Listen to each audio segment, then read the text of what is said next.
For people who don't know Pippa, your story, Yeah. can you just tell us a little bit about you and your journey into professional kite surfing? Yeah, I'm Pippa. I come from the Netherlands and I started kiting when I was 13. My dad's been a kiter since 2000. So I watched him and then I saw him doing some jumps and then I was like, I want to learn that. But at first I was just this really light and reckless kid. So my mom didn't think it was a great idea for me to start kiting. So then my sisters got into it and then later I was old enough to also do it. So yeah, then I could literally cycle to the spot. So I had this little cart behind my bike, and then I put my kite gear in it, and that's how I went to the spot. And then I once met another kid, and there were not many kids kiting at that time because it's a bit of a dangerous sport. Well, that's how it used to be known. And the safety wasn't great. So then I met this other kid, and he was gonna do a competition like national competitions, and then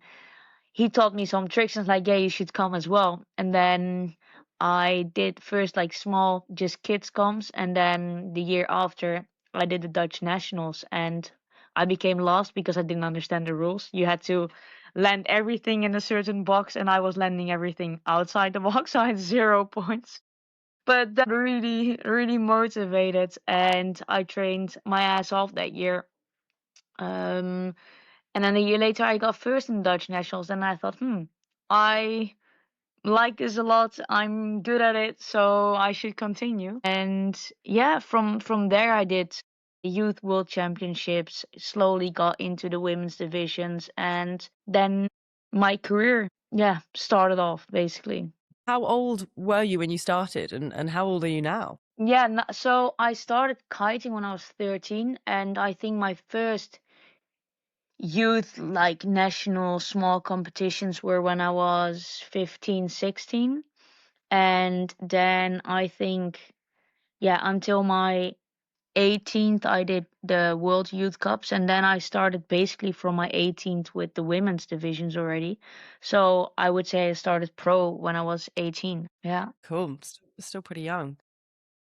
And I'm 26. You 26 now. Okay, nice. Yeah. When did you discover that you were starting to suffer with red symptoms? How did those present? And yeah, what made you realize something was wrong? It's really hard, I think, to describe when it started because it becomes a bit of a blur, right? When you're an athlete and you're pushing all the time. So what is being tired really, right? It's coming from getting back to back injuries. That's tiring. Is it like the training load? Because as an athlete, you always push yourself to certain limits. And in extreme sports, it can sometimes, when the conditions are very extreme, it's mentally tough sometimes to push yourself in those extreme conditions. So but I discovered Reds only, I think, 6 weeks ago now, because I read an article in a magazine and then it described Reds and the symptoms and everything of it. And then I was like, okay, that is really, really familiar.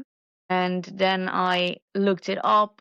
And then I actually came really fast on the social media page of Project Reds. And I started seeing the work of Renee McGregor, and I started following an athlete that Rini worked with because I saw a YouTube episode of that or an interview. And then I don't know how it exactly started, but she then said to me, hey, you want to call? And then I was like, yeah, I would really want to call. So then we had a call for like 2 hours, and it was, well, I say incredible because for me, the time was to discover that it was a huge relief in a way, because she said all the things that I experienced and I had no clue that was something that you can, I don't want to say label, but it's that there is a cause of it, and it's not because I slowly felt that my body was slowly breaking down more and more, and it's and I thought maybe I had to stop my career or I'm not okay to be an athlete anymore, like my body cannot handle it. And then there was a cause for it all to feel like that. And that was really relieving for me,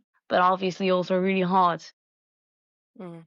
But it's really difficult. Like, I think I knew very much, like, I definitely knew that there was something underlying, or there wasn't something right. I always felt, okay, I'm not the same as I used to be. But then you would go to, every single specialist in the team with your problem, let's say, and then one doctor says, oh, not being in your menstrual cycle is normal being an athlete. So you're kind of, okay, that part is normal. And then I started to sleep also really bad. So you go to a sleeping doctor and you get these tests and like, oh yeah, it's probably because of the stress that you're not sleeping well. I was like, yeah, injuries are quite stressful, but I'm not stressed all the time. Oh, it's, and then my stomach issues, then you go to a doctor for that, and then they'll say, yeah, it comes from stress, or you have IBS, and it comes from your past with stomach issues. So every single thing and also every single injury was kind of fixed by someone, but the whole picture was not. The puzzle was not fixed together. You know what I mean? Totally. I remember when we first spoke, I couldn't relate more to the frustrating and relentless search for answers and visiting various medical professionals in different realms, endocrinologists, general practitioners, and just never quite getting to the bottom of what was actually the matter and how Yeah. demoralizing that is, because you do start to doubt whether it's all in your head or Yeah. maybe even that there's something really sinister going on. I remember at one point having thyroid tests and scans on my ovaries because we couldn't get to the bottom of why my periods were missing. And you look back now and Yeah. you think, well, it's so obvious, and no one, or I wasn't able to put the pieces of the puzzle together. So I think a lot of people can relate to that. I guess what helped me was that there were other people in endurance sport going through similar things and talking about it Yeah. publicly. But for you as a kiter, I can imagine there aren't that Yeah. many people discussing this. So was it harder for you to recognize the issue because of that, do you think? Well, once I read about rats, I straight thought, holy shit, this is it. I felt that immediately, and I never had that every time I went to appointments with doctors. There was always this lingering thought like, I can't recognize this in me because I was a perfectly healthy woman before, you know? Then you start to normalize things. And I think what was really nice for me is to see the videos on Project Reds from the athletes. But the only thing that I was wondering, but how come they're all endurance sports and how come I'm not doing that? I'm never like cycling or running now. Like sometimes, but it's not that my body is demanding so much endurance. So that was really tricky. And the more like you get into reds, you discover other athletes having it as well. But I've still to now not seen a single person in strength or extreme sports. But I also realize it's not really about the sport you're in, right? It's more about energy availability, and in the end it's a very complicated thing, but it's also easily explained, as in if there's not coming enough in your system and you're asking more from it, then your body always counts it. So you will end up breaking down, whether it is in endurance sport, in strength, or in extreme sports. It doesn't really matter. That's the conclusion I made, and I'm like, okay, it doesn't matter if I'm in extreme sports or if someone else in endurance sports. That's just how it works. Yeah, I mean, stress is stress, and energy intake has to match expenditure. Otherwise, you can end up in a state of reds, whatever sport, whatever gender, background, ethnicity, Yeah. activity you're participating in. But it is a common misconception. And I think as a project, we're going to try harder to address the fact that this very much isn't just endurance athletes. And you're hopefully going to help with that. So thank you. Yeah, because I did think that in the beginning. I was like, although I felt this is it, and yeah, I spoke to Rini on the phone, and she's like, everything matches as well. But then still was in the back of my head, but what if it's not reds? Because I'm not doing endurance sports. But I think just working with people that really know about it and doing like the blood test and then looking at the results, and it's like, okay, it is that.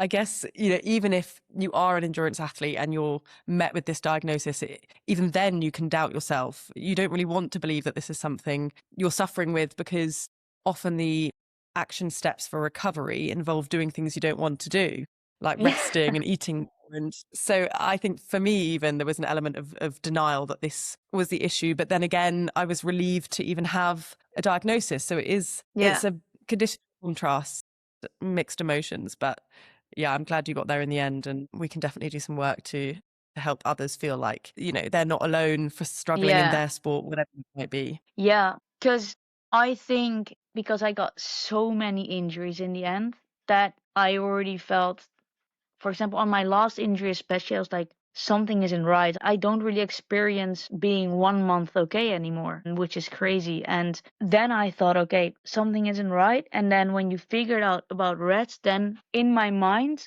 I for the first time had a valid reason to not be okay and to not have to do anything. So I was just laying on the couch, didn't leave the house for the first bit, and just ate. And because then I was like, okay, that's what I need to do. And you get kind of tools. But that was also really painful realization to realize, okay, so I only allow myself to completely do nothing when I have a valid reason for it. Before, every time I got injured, then I had a valid reason, like, okay, I cannot train now, so I focus on my rehab. And in the beginning, I was very obsessive with, and that was more like when I was 20, that I would always do sports and then I would earn certain things, right? So the only reason I felt good with myself or satisfaction is by doing that many sports and trained that hard. And I think that got me where I am,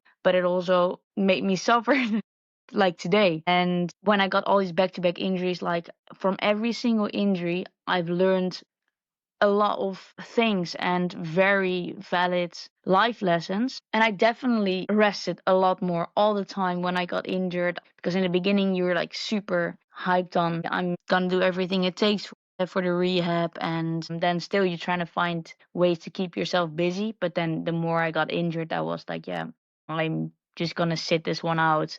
I'm not gonna overdo things anymore. I felt pretty aware of that didn't work either. But then with the Reds discovery, I was like, then another layer came. I don't have to find other things to do when I'm injured or because I'm just not okay inside. Hmm.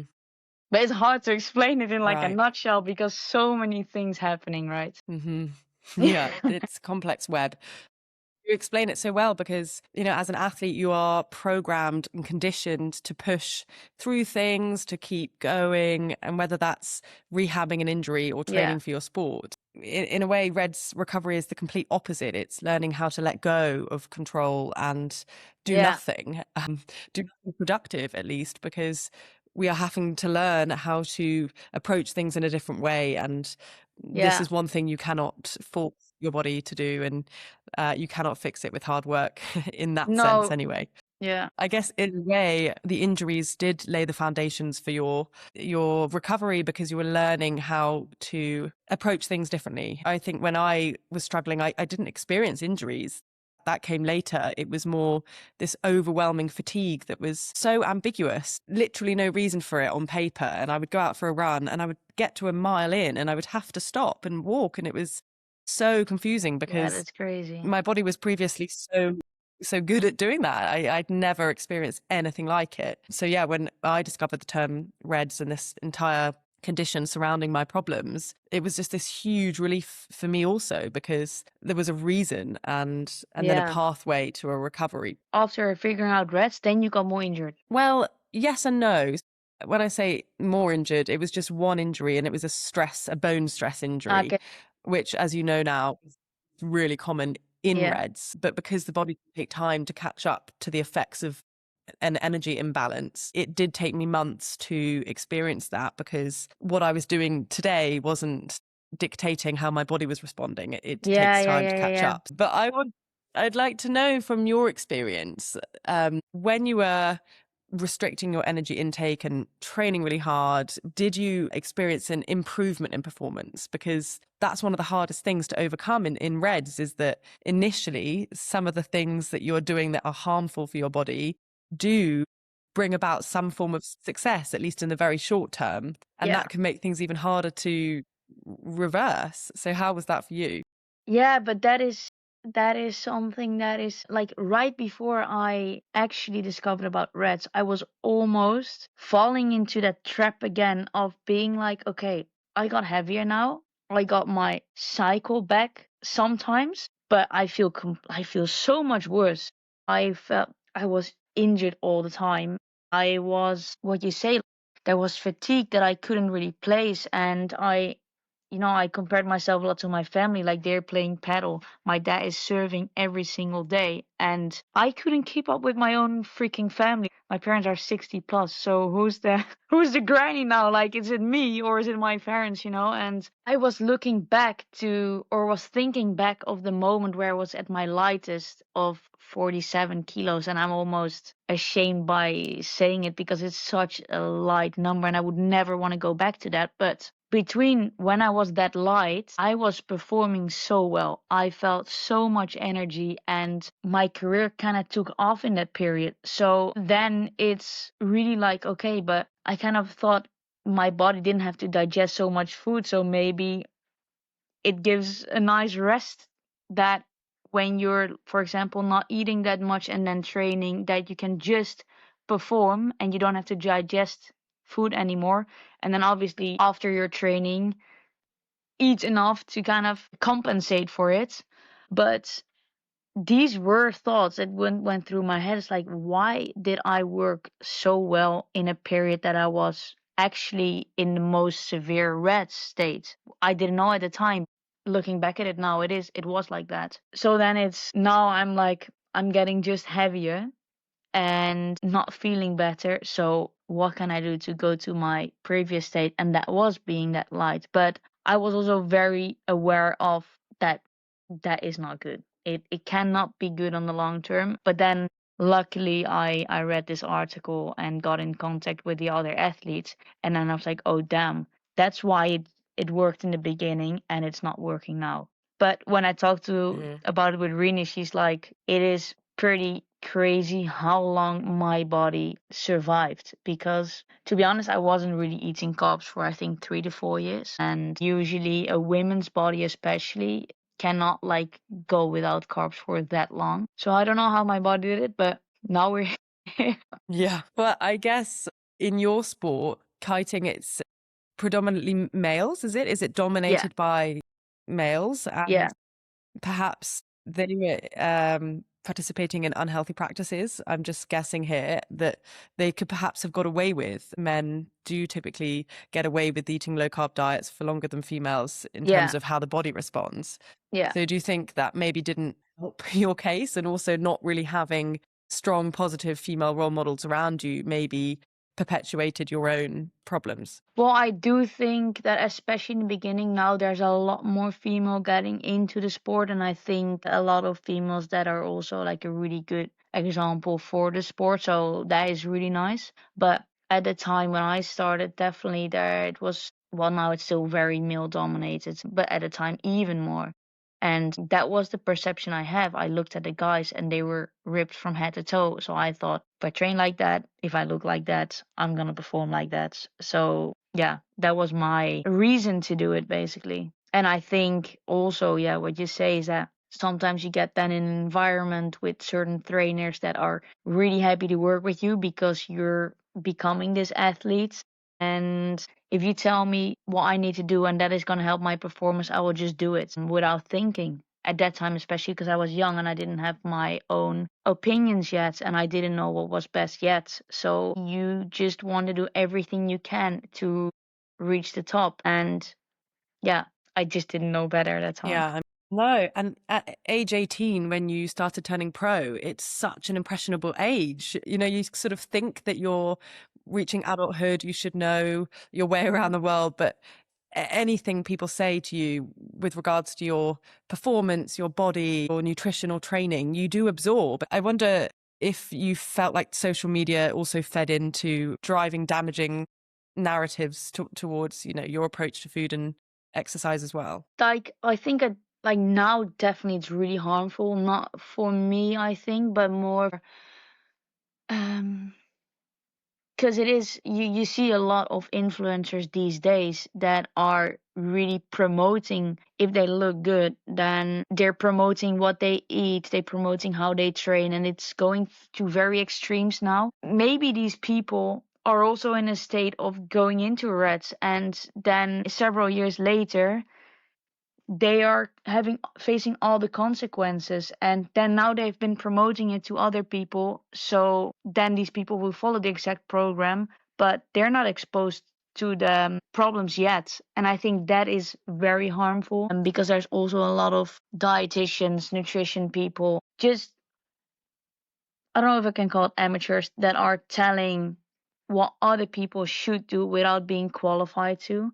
And I think that I never really looked so much to copy people from social media, but it was more, I think, in my own head, in the environment that I was, and copying what the guys were doing. That was more my, I think, issue. And even now, like, I can look on social media and I see people having these crazy, crazy diets, and I'm like, there's always a hype, right? Once it's only eating proteins, and the other hype is only eating vegetarian, and the other hype is going vegan, and everyone has reasons for it, and I'm sure some of them are good, but it doesn't mean that you need to promote it, that everyone should do it, because every single body is different, and you cannot just, you don't also know when someone is saying, yeah, this is what I eat in a day, and maybe I'm doing a lot more and I'm gonna copy that, and then it just doesn't work. And also, you don't know if the person is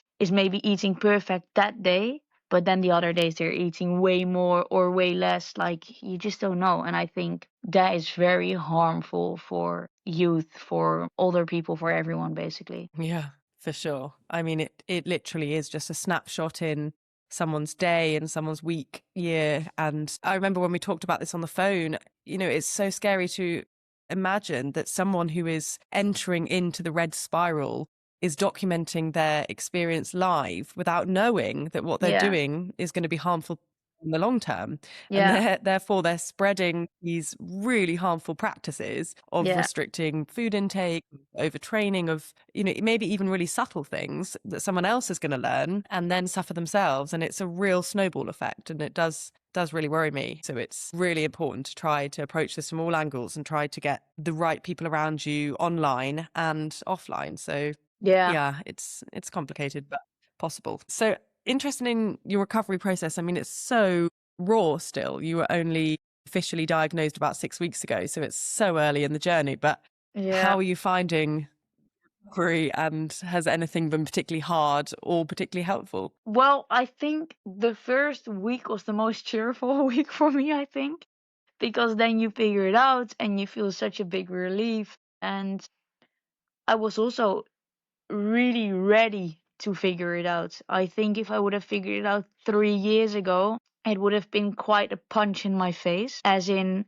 then I was still in a really good shape in my body, and I wasn't injured that much. So then I would really have to also learn to sit still and to not compete, not train all the time. And now I'm in, like, I already learned a lot of that, and obviously I can still improve on some things, but for me it's not a complete shock to have to say no to competitions or to say no to training trips, because I've been used to that already. But then I remember the first 2 days I just started eating every 2 to 3 hours, and then the first days I was so bloated, and I was like, almost like, okay, no, I don't want to push through this. But then I was like, okay, yeah, that definitely didn't work the past year, so let's just try. Um, I kept doing that, and on the second day in the evening, my stomach goes flat, and then at 10 o'clock I'm hungry again, so I eat. Then at 12 o'clock at night I was starving, so I ate again, and then I wake up at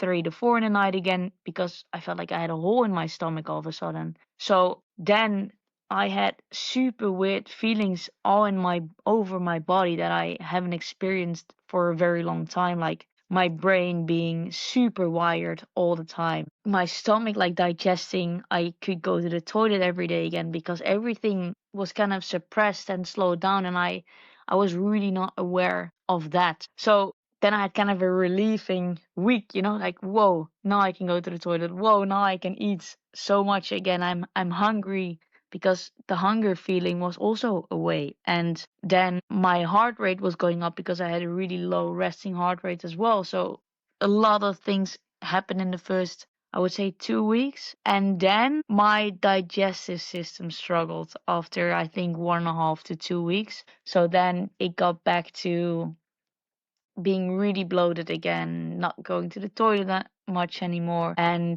I also felt, even in that 1.5 week already, I fainted twice because my body produced too much insulin. And because apparently my body hasn't been used to getting that much carbs and foods all the time.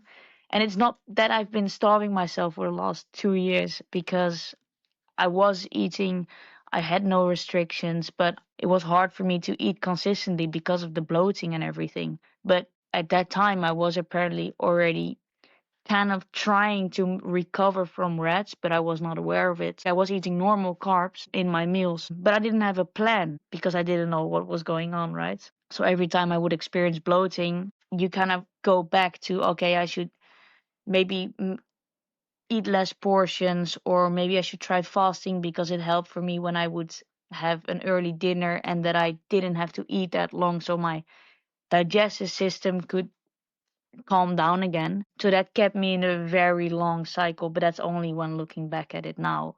But it kept me in such a long cycle of trying to recover but never going over that step, so your body always stays in like this suppressed survival mode. And then Yeah. my body, it really felt in the first 2 weeks like, holy shit, my body's getting out of the survival mode. And I think when I discovered about rats, there were also a lot of emotions like releasing, and yeah, also a part of anger and a part of grief for, yeah, the period of competitions I've lost, and also the fact like, what the hell did I do to my body? So I think that was just a tough realization, especially because the last 3 years I wasn't aware that I was doing that to my body, and I was not intentionally under eating anymore. So I think that really got to me in the first 2 weeks, but then later it was, and now I just really struggle with a constant digestion and that my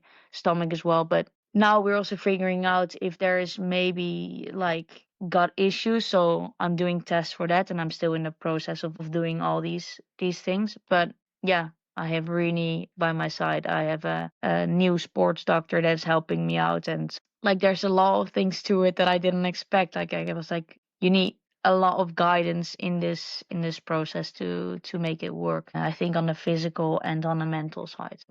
For sure. I think you explain it so well.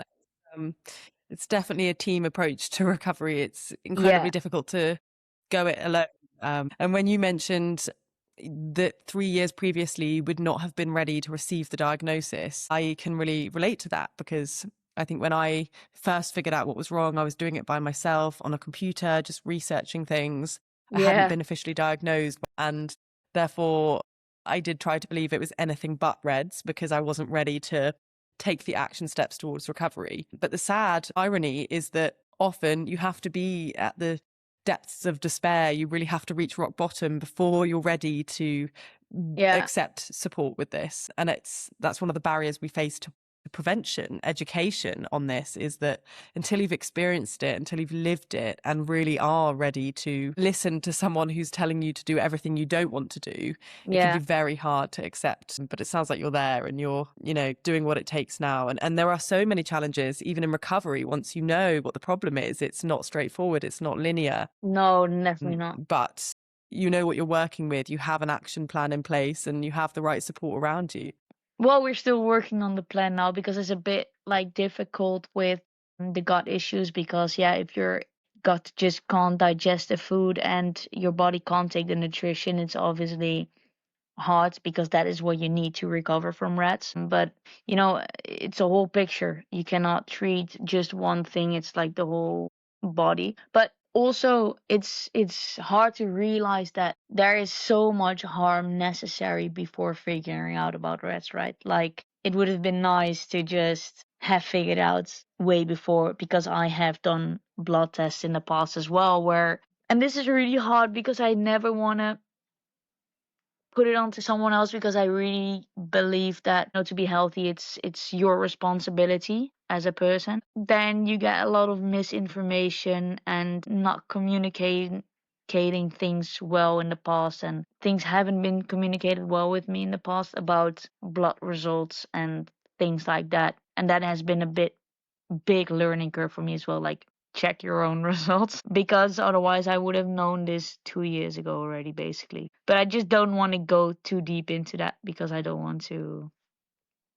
It's so hard, but I guess now it's taught you that it's so essential to be an advocate for your own health and to, Yeah, be active in understanding your health picture, which I think as an athlete growing up, you don't really realize it's your responsibility until you become a bit more and you realize that it's everyone's best guess. You know your body best, and for everybody else, they're just trying to yeah. help you be the healthiest you can be, but they don't know the whole picture. No. And even though I have been very open about also my disordered eating towards the team, towards my family and everything, but other than that, I kept it very close, I'd say, because I just didn't want other people to know it and to think differently of me. Or maybe then I would think that if I would be eating, people would like watch me, basically. But even like communicating all the issues I had and everything, basically, still it is your way to rethink by yourself. Is something off? Is something not feeling right? And then really trust that feeling and go with that and try to find the right people that really want to get at the bottom of things. I think that was the biggest learning curve for me, discovering rats. Because for a long, like, when we talked last, I told you that for the past, what is it, 3 to 4 years, I think I've been great for, let's say, 3 to 4 weeks. And other than that, I was constantly dealing with things. And it was first, yeah, a really big injury, I would say ACL, and then surgery. So I was out competing for 2 years, recovering for a long time. But then I had minor injuries that took me longer and longer to recover. And it's almost like I kind of explained it to myself that when you're driving a racing car and you want to drive 200 on a highway, but you have your dashboard flashing with like red, orange, and green lights, and then you're just fixing the red lights because those are the injuries, you do rehab. You get back out of training, but then the orange lights slowly become red, and then you go into a competition or a high training load, and then the orange are red, and boom, new injury comes, and then you go into the cycle again, and then the green lights become orange, and then they turn, and it was just this constant cycle of these back-to-back injuries that it was really hard to get out. But I think 'cause that was the hardest thing for me to understand, is like I am resting more, I am approaching my rehab way different, just calm, listen to my body and mind. But it was in the end really hard to listen to my body in a way, what does it need? Because I like also getting to meditate a lot more and to rest and say to myself, hey, I'm not going to put pressure on training. I'm not going to put pressure on competition. I just train when I really feel like it. But then in the end, you don't know anymore because everything becomes kind of a mess. And I got sick more often, and it was not just injuries in the end, it was all things that kind of went off. I mean, there's this cliche quote that says that nothing ever goes away until it teaches you what you needed to learn. And I think Yeah. that's never been truer than in the case of your body just giving you these whispers until eventually it'll shout, you need to stop. I always try to end these kind of discussions with something positive for people listening to this. I wonder if there's anything you could teach somebody from your experience. What would it be, and how would you frame it? Yeah. I just hope that people also not compare themselves to anyone else. And I hope that, yeah, surround yourself with the right people. And in the beginning, it's going to be hard to find the right people. But and if you have a team around you, always listen to that gut feeling, listen to your intuition, and follow what works for you. And don't think, okay, that works for that person, so I'm gonna copy that. Even if you're struggling with rats, like a path for one athlete to the way back is gonna work for them, but it doesn't mean that will work for me, for example. Yeah, stay true to you, basically. Love that. You do you.